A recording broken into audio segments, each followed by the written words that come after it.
अब जब ये सारे अश्व, हाथी, सेना सब आ रही है, इस हलचल में वो पक्षी बेचारे अपने अंडों की सुरक्षा कैसे करें? कभी इधर उड़ते हैं, कभी उधर उड़ते हैं, परेशान हो रहे हैं। और जो ये टिटिहरी होती है,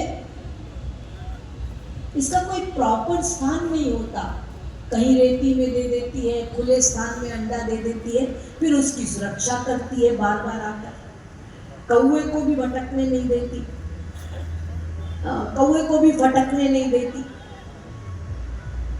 तो ये तो दैव कृपा है कि अभी तक उन अंडों पर ना किसी अश्व, ना किसी हाथी, ना किसी मनुष्य का पैर पड़ा।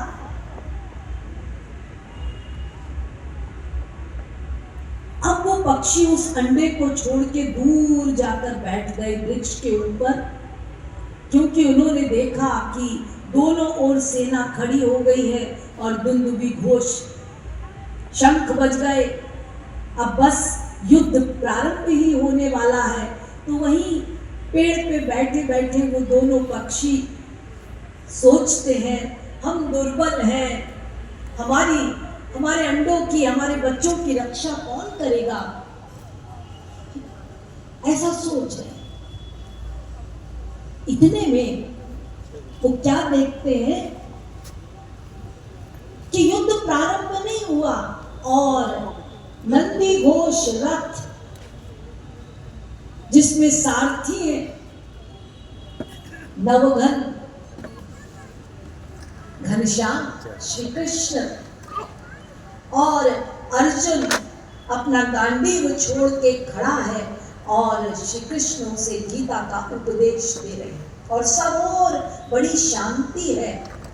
ऐसे में शांति को देखकर ये दोनों पक्षियों ने विचार किया कि चलो जरा देख आए अपने अंडों को। बेचारे अभी कुछ दूर आए ही थे कि फिर से शंख बज उठे,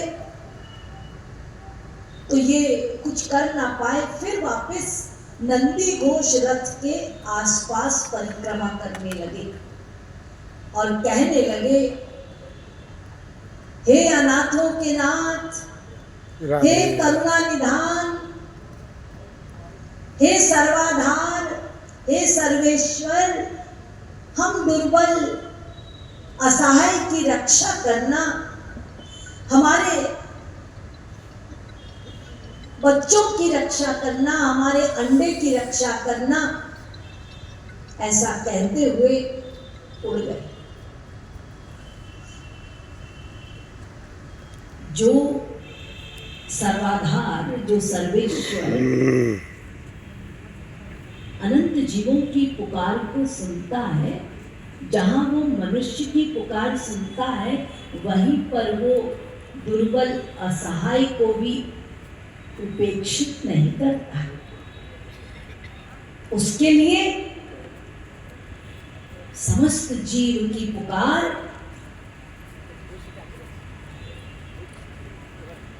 अपेक्षित है, सुनता है, उपेक्षा नहीं करता, क्योंकि सब उसके अपने हैं, अपने। इसलिए वो सबकी सुनता है। जहां वो अर्जुन की सुन रहे हैं, वहां इन दुर्बल छोटे पक्षियों को उपेक्षित कर दे, ऐसा नहीं कर सकते कृष्ण। इसीलिए जहां वो सार्थक्य कर रहे हैं, सावधान है, उनका कर व्यस्त है संचालन में, अर्जुन को गाइड कर रहे हैं, वहीं पर वो उन पक्षियों की पुकार भी सुन रहे हैं सारे। इसीलिए हुआ ये, आप लोग जहां ताली बजानी हो वहां बजाए कीजिए। क्या चिड़िया उड़ाने के लिए ताली बजा रहे हैं क्या? लोग चिड़िया उड़ाने के लिए भी ताली बजाते हैं। जहां सही में ताली बजाना है वहां नो डाउट बजाइए, लेकिन हर बात में कोई मतलब नहीं। उसको अंदर ग्रहण कीजिए, तो ज्यादा बेहतर है। तो श्री कृष्ण ने देखा कि सामने से भगदत्त का महागज आ रहा है। जब उस महागज को आते हुए देखा तो जनार्दन ने पार्थ से कहा, सव्यसाची सावधान, देखो वो भगदत्त का महागज सामने आ रहा है, तुम उस महागज के गले में जो घंट है, स्वर्ण घंट, उसकी जो श्रृंखला है उस पे लक्ष्य साधो और उसका जो बाएं भाग का घंट है उसको काट दो। अर्जुन जो मृत्यु वर्षा कर रहे हैं धनुष की, जहां जनार्दन ने ये कहा, उन्होंने प्रश्न नहीं किया कि घंटा क्यों आप काटने को कह रहे, नहीं, कोई प्रश्न नहीं। कृष्ण आदेश तो आज्ञा है, कोई प्रश्न नहीं। अर्जुन ने लक्ष्य किया, बायां घंट उस हाथी के गले में जो था उसको काटा और वो घंट बड़ा सा धप करके नीचे गिरा और उसी घंट के नीचे अंडे सुरक्षित हो गए। अब ताली बजाई।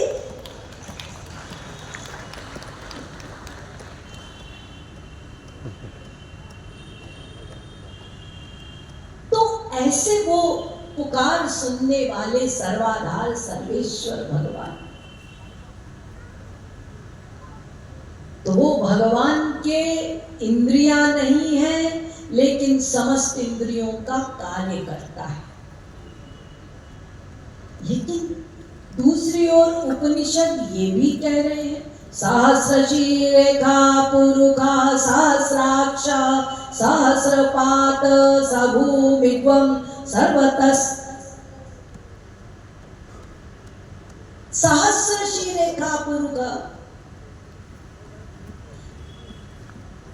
सब जानते हैं इस मंत्र को, पंडित लोग अक्सर ये मंत्र बोलते हैं।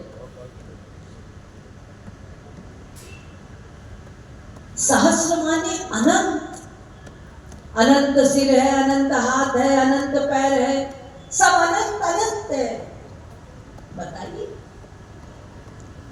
कितना वो ब्रह्म, उसको क्या जानेंगे आप, वो भगवान उसको क्या समझेंगे आप बुद्धि से।